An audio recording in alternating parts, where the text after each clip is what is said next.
Good morning, good evening, good afternoon, good whatever time of day it is and whatever part of the world you're at right now. Welcome back, and today we're going to do another short math lesson, short algebra review lesson on translating equations and inequalities. Let's go ahead and jump on in. Let's take a look at number 29.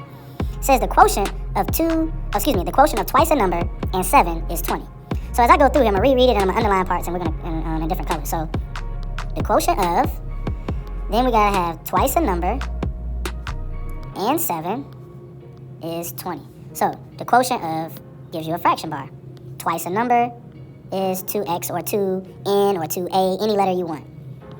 And it says and 7. So the quotient of twice a number and 7 looks like that. And then it says is 20. Is 20. So now we've translated the expression. Let's look at number 30.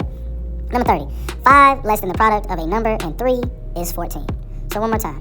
It says 5 less than the product of 3 and a number is 14. So 5 less than is really negative 5 or minus 5.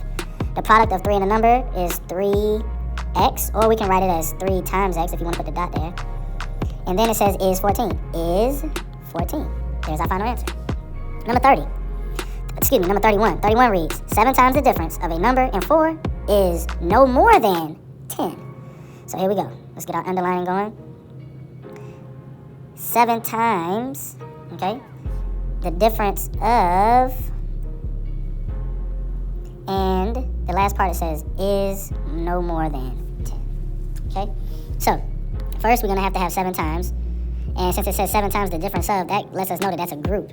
Now the group goes inside the parentheses. It says a number, the difference of a number and 4. Well, the difference of a number and 4 is n minus 4 or x minus 4 or y minus 4. And remember, we have 7 times that, right? And then it says is no more than. So what that means is that is no more than means that it can't be greater than 10. It can be 10, but it can't be greater than 10. So is no more than is another way of saying less than or equal to positive 10. And that would be our final answer there. Number 32, our last one.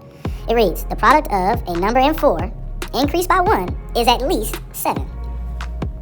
So let's see here. Let's start off with, it says the product of a number and 4, which is basically saying 4 times a number, we'll say a, increased by 1, which means plus 1, and now this last part, is at least 7. So it can be equal to 7, but the least it can be is 7. It can be more than 7. So is at least is another way of saying greater than or equal to 7.